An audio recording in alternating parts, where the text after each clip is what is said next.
இது ஃபர்ஸ்ட் மலேசியாவின் செய்திகள் உங்களுக்காக.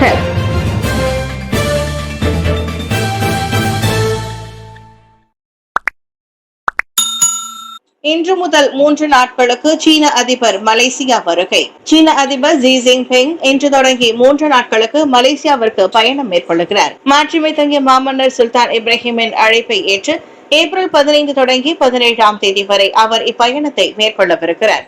இப்பயணத்தின் போது ஜி இஸ்தானா நேராவில் மாமன்னரை சந்திக்கவிருக்கிறார். அமைச்சரவை உறுப்பினர்கள் மற்றும் சீன அரசாங்கத்தின் மூத்த அதிகாரிகளுடன் வருகை புரியும் ஜி பிரதமர் ஸ்ரீ அன்வார் இப்ராஹிமையும் சந்திப்பார் என்று எதிர்பார்க்கப்படுகிறது.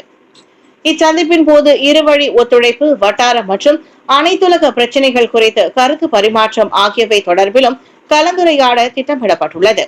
பின்னர் அவ்விரு தலைவர்களும் மலேசியாவிற்கும் சீனாவிற்கும் இடையிலான புரிந்துணர்வு ஒப்பந்தம் பரிமாறிக் கொள்வதையும் காணவிருக்கின்றனர். பிரச்சார நோக்கம் அரசாங்க கேந்திரங்கள் மற்றும் ஒதுக்கீடுகளை பயன்படுத்த அனுமதிப்பதில்லை. தேர்தல் வேட்புமனு தாக்கலுக்கு பின்னர் பிரச்சார நோக்கங்களுக்காக அரசாங்க கேந்திரங்கள் மற்றும் ஒதுக்கீடுகளை பயன்படுத்த அனுமதிப்பதில்லை என்று பிரதமர் ஸ்ரீ அன்வார் இப்ராஹிம் கூறியுள்ளார்.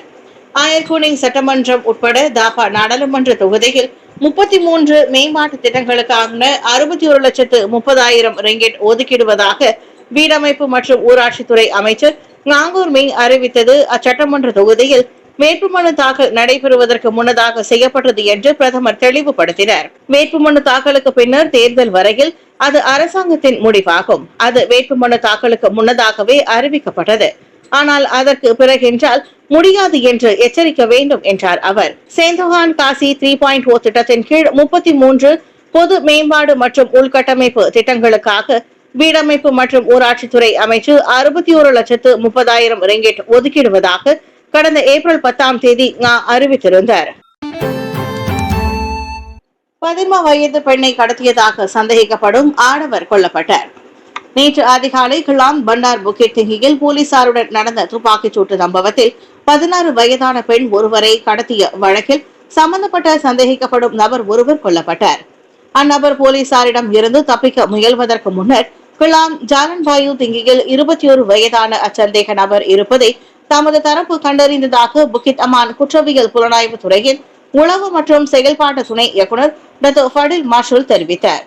அச்சந்தேக நபர் முதலில் போலீஸ் வாகனத்தை மோதியதாகவும் அதன் பின்னர் போலீசார் அவரை துரத்தி சென்று வழிமறித்ததாக அவர் கூறினார்.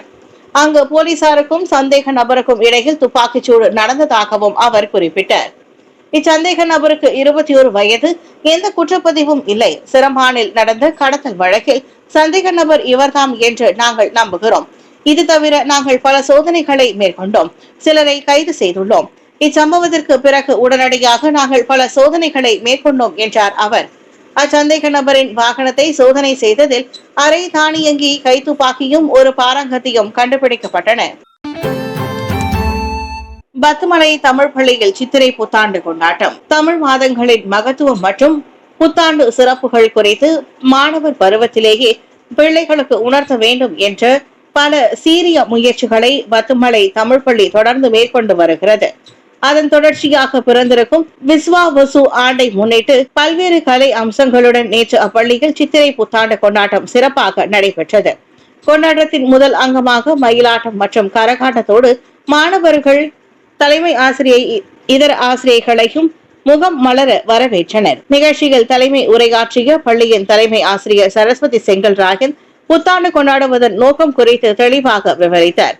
அதைத் தொடர்ந்து பாரம்பரியத்தை அடையாளப்படுத்தும் வண்ணம் மாணவர்கள் தங்களின் தனி திறமைகளை இயல் இசை நாடகத்தின் வழி வெளிப்படுத்தினர். சுமார் 1 மணி நேர கொண்டாட்டத்திற்கு பின்னர் மாணவர்கள் தங்களின் கற்றல் கற்பித்தலை தொடர்ந்தனர். புத்ரா ஹைட்ஸ் 100 வாடகை வீடுகளுக்கான பதிவு நேற்று முதல் சிறப்பு.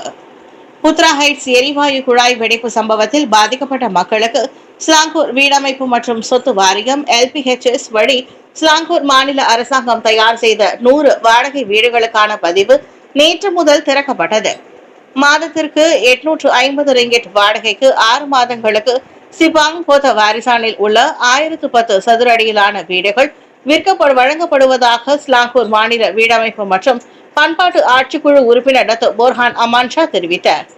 போத வாரிசானில் உள்ள அடுக்குமாடி குடியிருப்பில் 100 வீடுகளை தயார் செய்துள்ளது. 1010 சதுர அடிகளான அந்த வீடுகள் 3 அறைகள் 2 குளியல் அறைகள் கொண்டுள்ளன. அவை புதிய வீடுகள். நாங்கள் எந்நேரத்திலும் தயாராக உள்ளோம் என்று பதிவு செய்தால் அதற்கான செயல்முறைகள் மேற்கொள்ளப்பட்டு புதன்கிழமை சாவி ஒப்படைத்து விடலாம். இந்த வீட்டில் மின்சாரம், குடிநீர் வசதிகள் ஏற்படுத்தப்பட்டு மின்விசிறி மற்றும் விளக்குகளும் பொருத்தப்பட்டுள்ளன என்றார் அவர். மருத்துவ வசதிகள் மீதான தாக்குதல்களை நிறுத்துமாறு WHO அழைப்பு.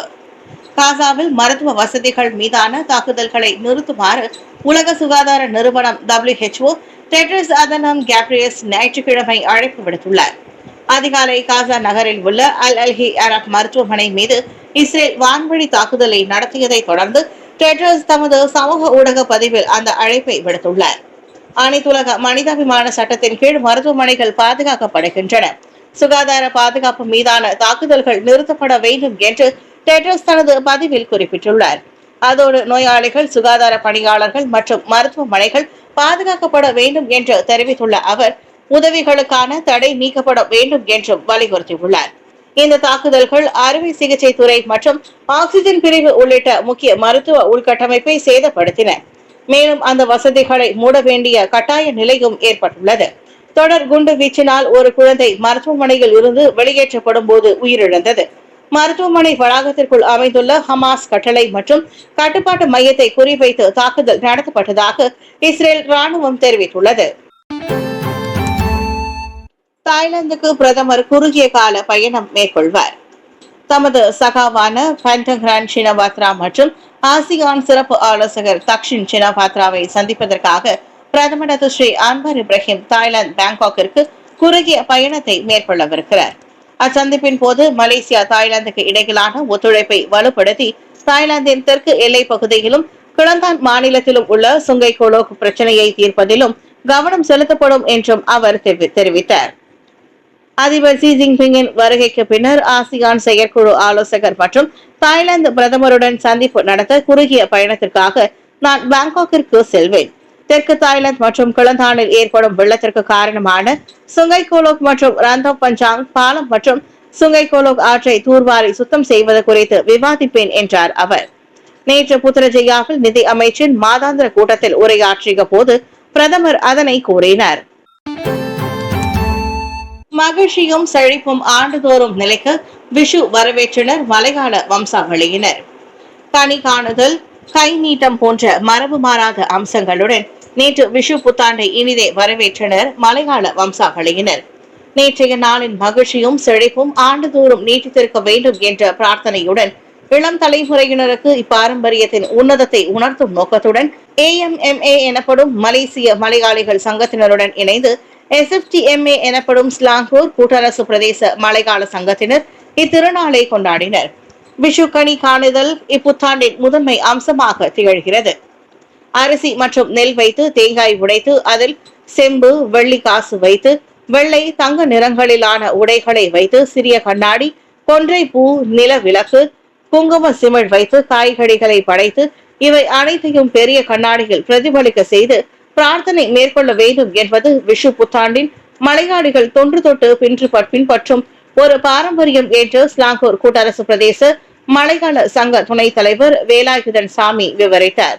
விஷு கொண்டாட்டத்தின் போது வயதில் மூத்தவர்கள் வெற்றிலை பாக்குடன் பணம் வைத்து வயதில் சிறியவர்களுக்கு வழங்குவதை கைநீட்டம் என்று கூறுவர்.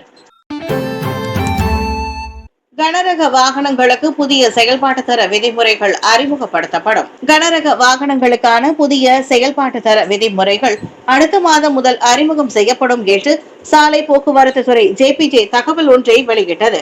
கனரக வாகனங்களில் வர்த்தக பொது சேவை பயன்பாடு தொடர்பான வழிகாட்டு நெறிமுறைகள் யாவும் அறிமுகம் செய்யப்பட உள்ளது. அண்மைய காலமாக கனரக வாகனங்களை உட்படுத்தி அதிகமான சாலை விபத்துகள் நிகழ்ந்த காரணத்தால் இந்த நடவடிக்கை முன்னெடுக்கப்படுவதாக JPJ தலைமை இயக்குநர் எடிஃபட்லி ரம்லி கூறினார்.